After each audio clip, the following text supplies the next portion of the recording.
Putin's missed deadline for capturing Pokrovsk and Kupiansk, strikes on military targets inside Russia, and Ukraine's new military developments. This is the war map. You're watching Freedom. I'm Lev Borisov. Hello? Let's start with the Pokrovsk direction. This is where the fiercest fighting is taking place. The Russian occupiers continue their so-called meat assaults, trying to seize Ukrainian positions and break through the defenses. Despite the fact that there are now more Russians here, according to the Ukrainian defenders themselves, they still fail to achieve their objectives. Moreover, the president of Ukraine said that Russia has now missed yet another deadline set by Putin for the capture of Pokrovsk and Kupiansk, and the deadlines have once again been postponed. In the past 24 hours, more than 50 clashes have been recorded here. The fiercest fighting is taking place near the settlements of Krasny Liman, Dorozhnoye, Rodinskoye, Novoekonomicheskoye, and Kotlino. The battles continue, and Ukraine's defense forces are repelling all attacks. Next, we will discuss the situation on the Kupiansk front in more detail. In the city itself, the number of Russian occupiers has significantly decreased thanks to the effective actions of Ukrainian defenders. One of the buildings that the enemy used for defense was cleared by Special Operations Forces soldiers. This was reported by the 8th Prince Izyaslav Mstislavich Special Purpose Regiment of the Special Operations Forces, who also released the corresponding video.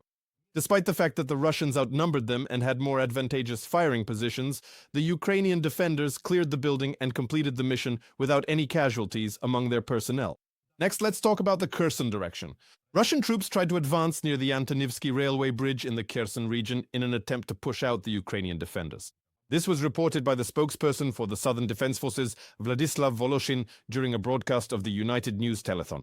He also said that the enemy was quite actively shelling Kherson itself with artillery. As a result of the attack, there are dead, wounded, and significant destruction. But as for the tactical situation, the Russians have had no success.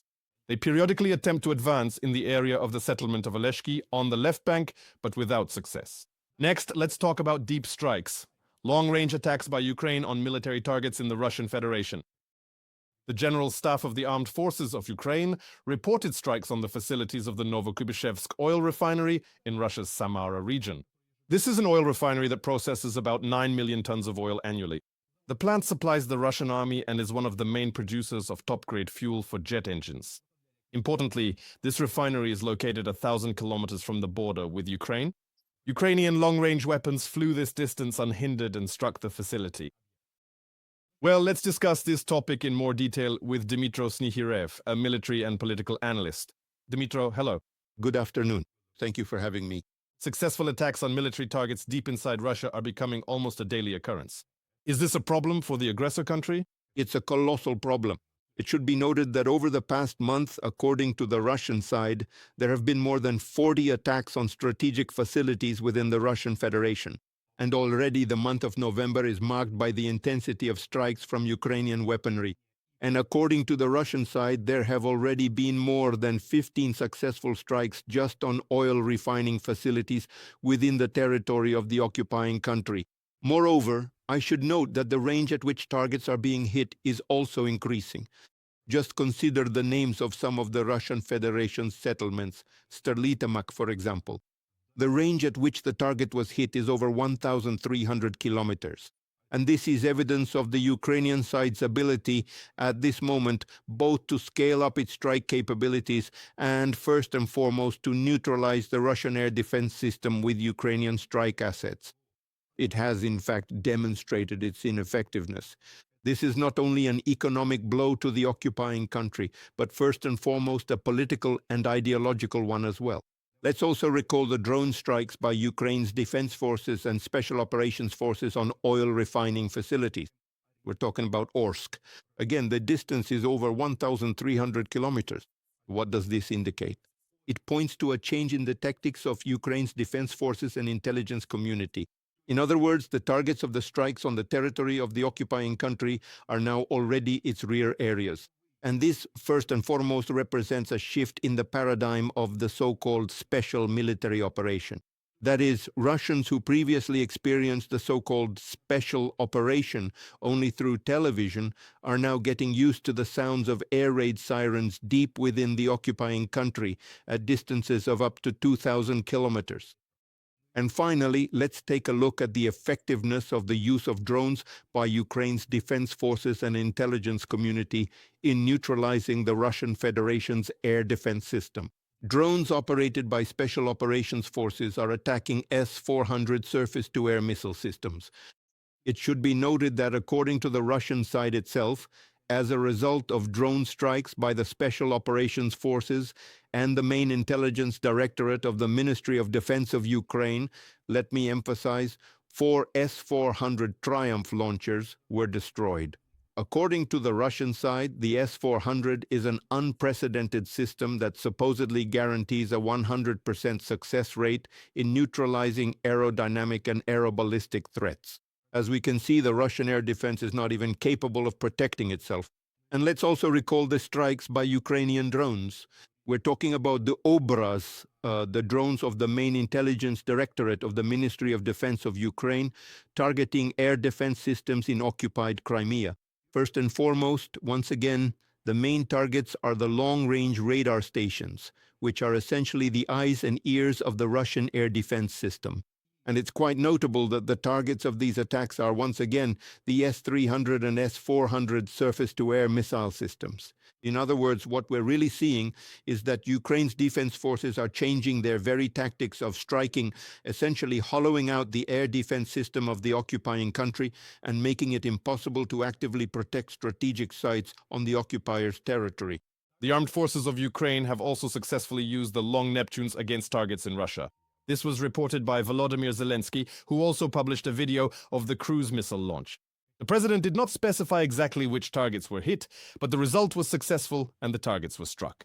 So, Dmytro, this means that the goal of the so-called special military operation has failed here as well. After all, the Kremlin talked about attempts to destroy Ukraine's defense industry. But we are seeing the exact opposite result. Absolutely. Moreover, note that the Russian Ministry of Defense proudly announced the complete shutdown of Ukraine's military-industrial complex. They talked about striking enterprises in Pavlohrad, which supposedly was meant to paralyze Ukraine's missile program. And what do we see? What we see is the successful use of the long Neptunes. And let me point out, this information is for Russian TV viewers. The range of the long Neptunes is 1,000 kilometers, 1,000. So once again, we're talking about strikes on the rear areas of the Russian Federation. And it's no coincidence that the Ukrainian president is emphasizing the successful use of the long Neptunes. Besides the military aspect, there's also an ideological and political one. In other words, the Ukrainian president is making it clear. All the triumphant statements from the Ministry of Defense of the occupying country about neutralizing Ukraine's defense industry are nothing but empty words. And now, the Russian defense industry itself has directly felt the impact of Ukrainian ballistic strikes. We'll let you in on a secret. Long-range Neptunes struck legitimate military targets on the territory of the occupying country, primarily referring to defense industry enterprises that are directly involved in the production of weapons, and accordingly oil industry enterprises as well. First and foremost, this refers to the Novorossiysk transshipment point. And let me remind you, dear viewers, that it accounts for up to 5% of global oil transshipment. So this is an unprecedented event in terms of significance, the use of long-range Neptunes. And tell us about the innovation that has also appeared relatively recently in Ukrainian media. These are drone missiles. What are they and what types exist? Which ones can we talk about publicly right now? We can already talk publicly about, for example, the previously mentioned Bobar UAV. Its strike range is up to 1,200 kilometers. Note again, the cost of this UAV is about 100,000. Again, the cost of the UAV makes it possible to scale up its serial production. And the Russian occupiers have already felt this for themselves. I've already given examples of how these UAVs have been used to strike legitimate military targets on the territory of the Russian Federation. I should also point out the innovative feature of using these drone missiles. They are equipped with AI systems, that is, artificial intelligence, which allows them to reach their targets virtually outside the engagement zone of Russian air defense systems. I'm an analyst. I analyze Russian public forums, and the main recurring theme there is that at the moment, Russian air defense is unable to develop an effective countermeasure algorithm against Ukrainian drone missiles. And the clearest proof of this is the recent successful attacks by the Ukrainian Defense Forces using precisely these drone missiles. This is the same Novokuybishevsk oil refinery, which has been burning for a whole day now, and this is evidence both of the successful use of these drone missiles and of the ineffectiveness of the Russian air defense system. Moreover, I should also note that this particular oil refinery is actually among the 10 largest oil refineries currently operating in Russia. Its oil processing capacity is about 9 million tons per year. And how much of a blow is this to the Russian defense industry from an economic standpoint? After all, as we can see from your words, the refinery continues to burn and the strikes are happening almost daily. Could this force Putin to stop the war, in your opinion? This is a very serious blow to the Russian economy. Let me point out, I'll illustrate this with data from the Russian side itself. In the State Duma, the bill to increase funding, monetary allowances not for contract soldiers, but for conscripts, has failed. And notice the wording, lack of funds. And this is evidence that Ukrainian drones, at the moment of striking oil refining facilities on the territory of the Russian Federation, have minimized the Russian economy's ability to finance the active phase of hostilities in Ukraine. This has been acknowledged by the Russian side itself. And notice, dear viewers, what does the decision at the political level in the occupying country indicate? An increase in the VAT rate from 20 to 22%. And this is evidence that the Russian economy has overheated, and accordingly, there are no free economic resources left for further active phase financing. A